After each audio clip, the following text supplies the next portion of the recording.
Hello everyone, welcome back to my channel. I hope you all are doing well and you are preparing pretty well for the upcoming examinations like DBT, GRF and CSIR. So in today's video, we will discuss the most important and the most requested topic by all of you, that is cytoskeleton. So basically, as our body have a skeletal structure to support the whole body, whole tissues, likewise our cell has also a rigid part, that is the cytoskeleton, which provides it a structural framework. We will discuss the basic features and basic structure of cytoskeleton. We'll discuss that what it is made up of and what is its function. So stay tuned and hit the like button if you like the video and subscribe my channel if you find it useful. So in today's video, we will discuss the basic structural feature of cytoskeleton and the basic overview of the function performed by this cytoskeleton. So it is possible that it will come in 2 or 3 parts because it is a lengthy topic. We have to deal with individually the microtubules, the microfilament and the intermediate filament. So I will make it in either 2 or 3 parts so that it will be easy for you to grasp it, and also the video will not be so lengthy that it will be very much convenient for you to watch it and to understand the topic in an easy manner. So stay tuned. So let's discuss what is cytoskeleton and what are the components of a cytoskeleton. So basically the cytoskeleton is composed of 3 different filaments, and that is known as the microtubule, the microfilaments and the intermediate filament. So basically these are the 3 components which makes up the cytoskeleton, and all these 3 network or all these 3 filamentous structure together form the interactive network, which is very important for a cell to survive. Now all these 3 filament, that is microtubule, microfilament and intermediate filament, are made up of polymers of protein subunits, and all these protein subunits are held together by weak interaction, that is they are joined together through various non-covalent interactions. We know that non-covalent interactions are very weak. So the polymers of protein subunit, it means the residue or the monomers of each of the microfilaments are joined together with the help of non-covalent interactions. Each of the cytoskeleton element, that is the microtubule, the microfilament and the intermediate filament, vary in their respective structure, and all 3 have their distinct properties. It means कि जो microtubule है उसका अपना एक characteristic feature होगा, जो microfilament है वो अपना एक unique feature show करेगा, intermediate filament जो है वो अपनी properties, अपना function show करेगा, but all 3 together makes up the cytoskeleton है. And also we have studied that the polymers of protein are joined through the non-covalent bond, यानी कि जो microtubule है, microfilament है, intermediate filament है, ये सभी प्रोटीन से बनते हैं, एंड जो प्रोटीन के जो मोनोमर्स होते हैं वो जब जॉइन होते हैं तो वो किसके थ्रू जॉइन होते हैं? नॉन कोवेलेंट इंटरेक्शन से, and therefore the type of construction lend itself the rapid assembly and disassembly, यानी कि कब वो पॉलीमर्स को अरेंज होना है, कब वो पॉलीमर्स को जो ऑर्गेनाइजेशन है उसे स्प्लिट अप करना है, ये डिपेंड करता है किस पे? सेल्यूलर रेगुलेशन पे, यानी ये सारी activities highly regulated and coordinated होती हैं.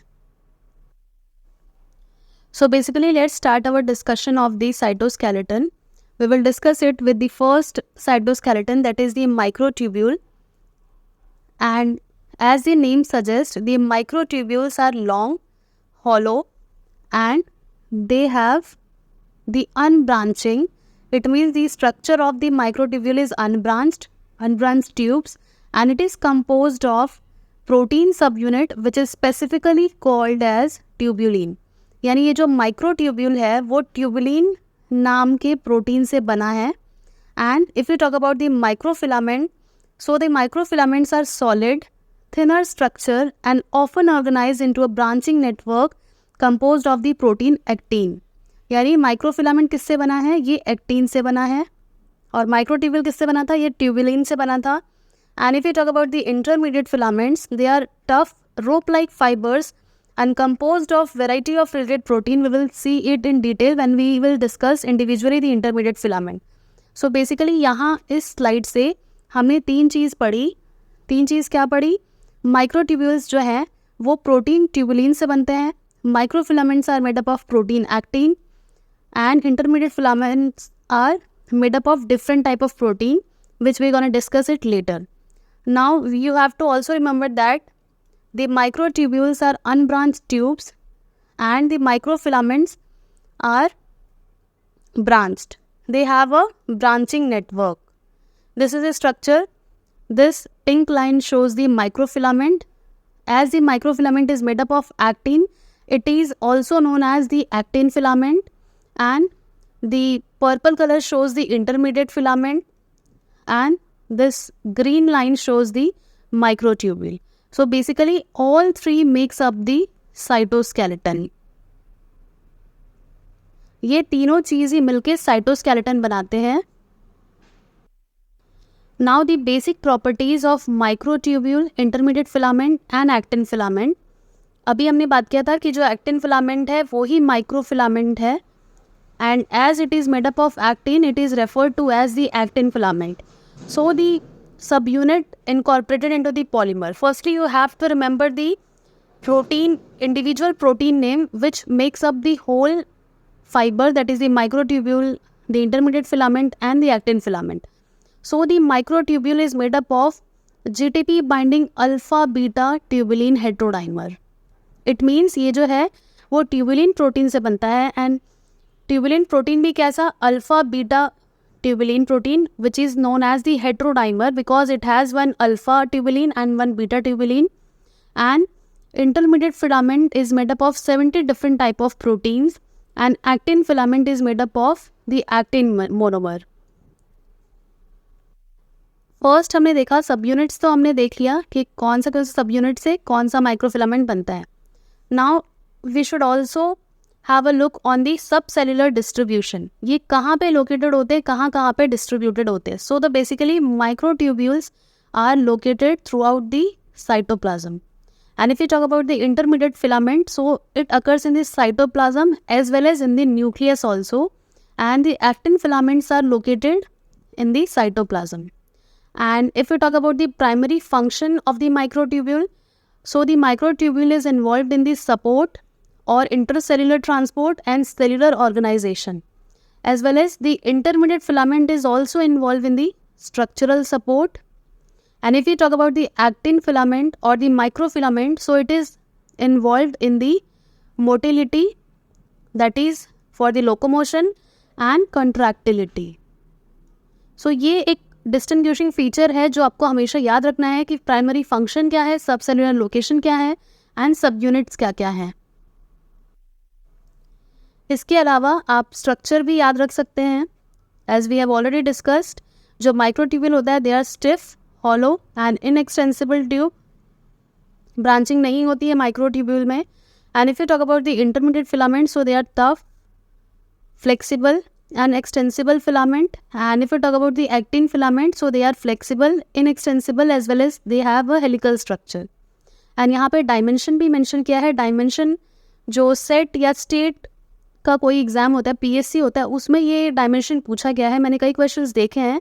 जो माइक्रोट्यूब्यूल है इट इज़ अबाउट 25 नैनोमीटर जो कि आउटर डायमीटर होता है. And intermediate filament is of 10 to 12 nanometre and the smallest diameter is of actin filament. तो आप ऐसे याद रख सकते हैं कि जो एक्टिन फिलामेंट है उसका डायमीटर बहुत कम होते हैं, यानी वो बहुत थिन होते हैं, 8 नैनोमीटर, और इंटरमीडिएट होते हैं इंटरमीडिएट में ही, और माइक्रोट्यूब्यूल जो होता है वो 25 नैनोमीटर होता है. एंड अगर डिस्ट्रीब्यूशन की हम बात करें तो सभी यूकैरियोट्स में आपको देखने को मिलेगा microtubule, and only in animals you will find the intermediate filament, and all eukaryotes have actin filament. तो आप इसे भी याद रख सकते हैं. एंड एक पोलैरिटी वर्ड, अभी मैं इसको बाद में बताऊंगी, लेकिन मैं यहाँ पे बता देती हूँ. अगर फीचर्स की हम बात कर रहे हैं, डिस्कशन कर रहे हैं, microtubules have polarity, intermediate filaments have no polarity, and actin filament have also a polarity. यानी पोलैरिटी में कौन से साइड प्लस होता है, कौन से साइड माइनस होता है. तो ये जो प्रॉपर्टी है पोलैरिटी की, वो सिर्फ माइक्रोट्यूब्यूल और एक्टिन फिलामेंट में देखने को मिलती है. इंटरमीडिएट फिलामेंट में पोलैरिटी नहीं होती है. तो हम आगे जाके देखेंगे पोलैरिटी क्यों होती है और इसका क्या फंक्शन है, पोलैरिटी होने से क्या फ़ायदा होता है, ये भी देखेंगे. Now let's discuss the major function of the cytoskeleton. So basically हम बात ही कर रहे थे, नाम जैसा है साइटोस्केलेटन. स्केलेटन का काम क्या होता है, एक स्ट्रक्चरल फ्रेमवर्क प्रोवाइड करता है बॉडी में, टफनेस या रिजिडनेस प्रोवाइड करता है ताकि बॉडी में जितने भी सॉफ्ट स्ट्रक्चर्स हैं वो प्रोटेक्ट हो सके. इसीलिए likewise the cytoskeleton also ensures the structural support as well as it is involved in the intracellular transport through various organelles and it is also involved in the contractility and motility, अभी हमने देखा था, and it is involved in the spatial organization of different cellular organelles in a cell. तो ये सारे जो features हैं वो एक साइटोस्केलेटन के होते हैं and you have to know that कि कौन सा जो फिलामेंट है वो स्ट्रक्चर एंड सपोर्ट ही देता है, कौन सा है वो जो कंट्रैक्टिलिटी एंड मोटिलिटी देता है, कौन सा है जो वो ट्रांसपोर्ट में इन्वॉल्व है. So you have to remember each one of this fact. So in this slide you can see here two different diagrams. The diagram A shows the enlarged view of an epithelial cell and the diagram B shows the enlarged view of a nerve cell.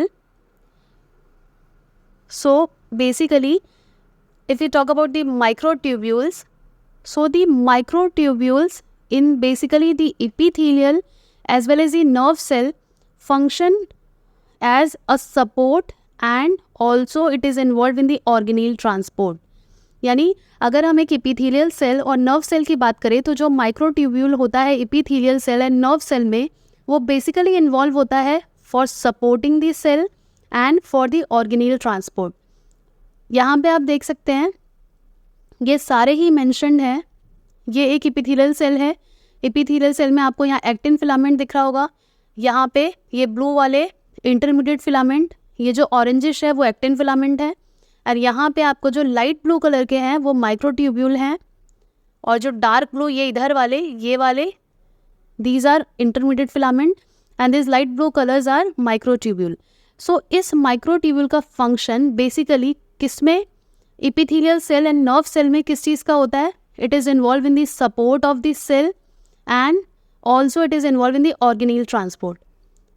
यहाँ पे भी वो colour coding same है nerve cell में भी. And if you talk about the intermediate filament, so intermediate filament offers structural support in both the cell. यानी epithelial cell और nerve cell दोनों में ही intermediate filament क्या करते हैं, structural support provide करते हैं. And if you talk about the microfilament, so it supports the microvilli of the epithelial cell and are integral part of the motile machinery. हमें पता है कि जो microfilament है जिसे actin filament भी कहते हैं, so the actin filaments are involved. ये रहे एक्टिन फिलामेंट, ये जो माइक्रोविलाई में है और हमको पता है कि जो मोटिलिटी के लिए हमें चाहिए होता है वो होता है actin filament. And nerve cell में किस लिए वो इन्वॉल्व है, for its elongation and cell division. तो ये बेसिक सा एक ओवरव्यू था कि अलग अलग टाइप के जो साइटोस्केलेटन है वो अलग अलग सेल में क्या फंक्शन करते हैं. Now if you talk about if a microtubule is located into the dividing cell, what function does it provide? So अगर एक dividing cell में microtubule होता है, it is involved in the formation of the mitotic spindle, which is a structure responsible for the chromosomal segregation. chromosome के segregate होने के लिए जो mitotic spindle की ज़रूरत होती है वो किससे बनता है, वो mitotic spindle बनता है microtubule से. You can see here these light blue lines are the microtubule and these are responsible for the formation of mitotic spindle which is responsible for the chromosomal segregation. Now the most important part, the overview of the function of the cytoskeleton. From this topic so many questions are asked. So the first question is, it is a dynamic scaffold providing structural support. cytoskeleton का सबसे first features तो आप यही याद रख लीजिए that it provide structural support to the cell. जैसे skeleton हमारी पूरी बॉडी को प्रोटेक्ट करता है, हमारे सेल को प्रोटेक्ट करने के लिए यानी एक स्ट्रक्चरल फ्रेमवर्क देने के लिए, रिजिडिटी प्रोवाइड करने के लिए हमारे सेल में क्या होता है, हमारे सेल में साइटोस्केलेटन होता है. And the next function is it is also involve in the positioning of the various organelle at its correct place. Now if you talk about the correct positioning of the various organelle in a cell, so it is also checked by this cytoskeleton. यानी कौन एक cell में हर cell organelles का जो function है वो decided है, तो कौन सा ऑर्गेनेल कहाँ रहेगा ये भी कौन डिसाइड करता है, ये भी साइटोस्केलेटन डिसाइड करते हैं. Because it is very much important कि हर जो ऑर्गेनेल है वो अपनी करेक्ट लोकेशन पे रहे एंड तभी वो अपना फंक्शन परफॉर्म कर पाएंगे. Now the most important third function is it is involve in the cell division machinery. अभी हमने देखा था microtubule is involved in the formation of mitotic spindle which is responsible for the chromosomal segregation. So somehow cytoskeletons are an important or an integral part of the cell division machinery. Cytoskeleton element जो है वो एक apparatus बनाते हैं. कौन सा apparatus? That is mitotic spindle, और जो रिस्पॉन्सिबल होता है पेरेंट सेल जब डिवाइड होता है 2 डॉटर सेल्स में, तो इसीलिए जो साइटोस्केलेटन है it is an important part of the cell division machinery. And the next or the fourth function is that it direct the movement of materials and organelles. जो अभी हमने पढ़ा था थोड़ी देर पहले, it is involved in the transport of materials, that is organelle transport, maybe somehow it is involved, and these all 4